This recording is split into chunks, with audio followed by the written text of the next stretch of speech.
So remember that Hitler was um, he was a low-ranking officer in the German army during World War I. In the 1920s, he um, he forms or he becomes part of an organization that is essentially a sort of a military brotherhood. And I don't want to say anything disparaging about the VFW, but I think my impression is that the organization was something along those lines, loosely organized around military ties, friendships formed during the war, during World War I. In 1924, Hitler leads an uprising to attempt to take over the government in Munich, in Germany. And he is unsuccessful. And as a result, he is put in prison. But while he's in jail, he writes this book, Mein Kampf, My Struggle. And the theme of that book is sort of, this is why the world is so messed up. These are the problems that are out there, and here are my solutions. And of course, one of the fingers that he points, one of the places he points blame at is the Jews. Over and over again, Jews are singled out as being the source of many of the problems. Remember that Jews tended to be involved in finance, many of them. Many of them were successful businessmen because they were hard workers, and, uh, and so they were resented to some extent. They were always viewed as outsiders. Of course, Jews were not Christians, and so they were not mainstream or normal. This is one thing that the Nazis were very concerned about, is normalcy and the idea that everybody has to be the same. Everybody has to be has to come up to a certain standard, and this is an arbitrary standard that the master race gets to set. The master race in Hitler's thinking is the Aryan race, um, which he has an interesting way of defining race that doesn't necessarily have any connection to historical fact. But he essentially sees the Germans and the Britons as being sort of part of the same top tier master race. Even other whites like French people, Russian Slavs, um, are considered sort of second tier peoples. Uh, and then of course you have lower races, colored races. And so for Hitler there is this hierarchy of races. And of course we've talked about social Darwinism and the idea of racial purity. This is something that was very important to Nazi ideology. Well, remember that in the 1930s, we see the beginnings of a global depression.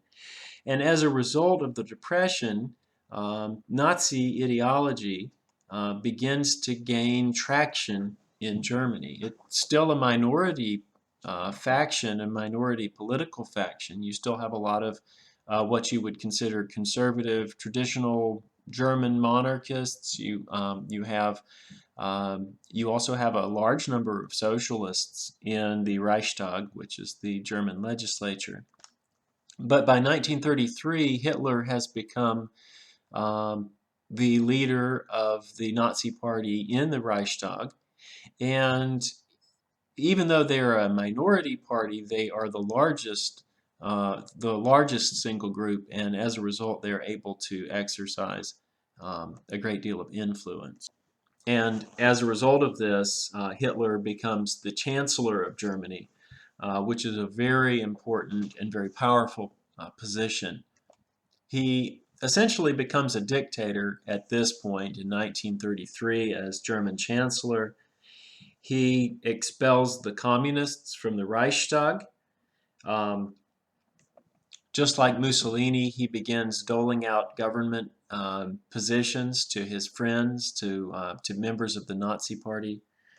which, by the way, Nazi is a shorthand, or I guess you'd call it a nickname, for the name of of Hitler's party, which is the National Socialist German Workers' Party, or National Socialist. I'm not any good at pronouncing German, so I'm not even going to try. Even early on, under Nazi rule, things become difficult for the Jews.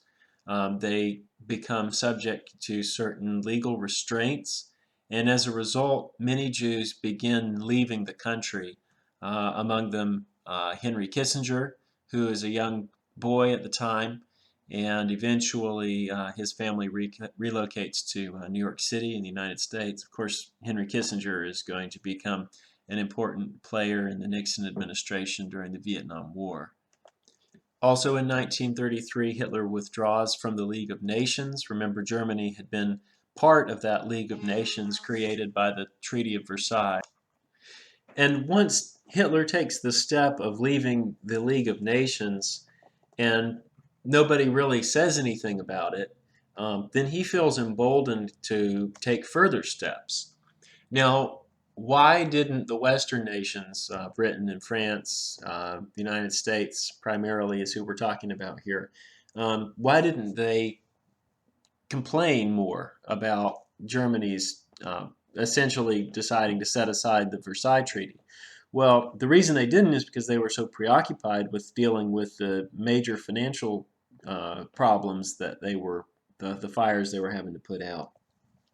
Mussolini also sees this, and in 1935 he seizes the opportunity to head over and try and acquire some colonial possessions for Italy. And the way he does that is by conquering the ancient Christian African nation of Ethiopia. A couple of years go by, and in 1936 Hitler invades the Rhineland. This was the demilitarized zone along the River Rhine in between France and Germany that German soldiers were not supposed to occupy, again, under the Versailles Treaty. So this, again, is Hitler taking advantages and sort of seeing how far he can push things. Then in 1938, and this is not on this timeline, but in March of 1938, Germany annexes Austria. And so it's sort of a bloodless revolution in Austria. Remember, on the theory that the Austrians are German speakers and that therefore they should properly be part of the German fatherland.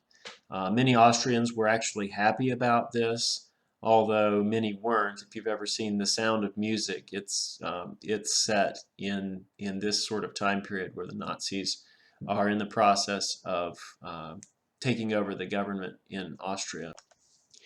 Hitler then sends troops into Czechoslovakia, and it's a little messier in Czechoslovakia, but still there were a lot of ethnic Germans in Czechoslovakia.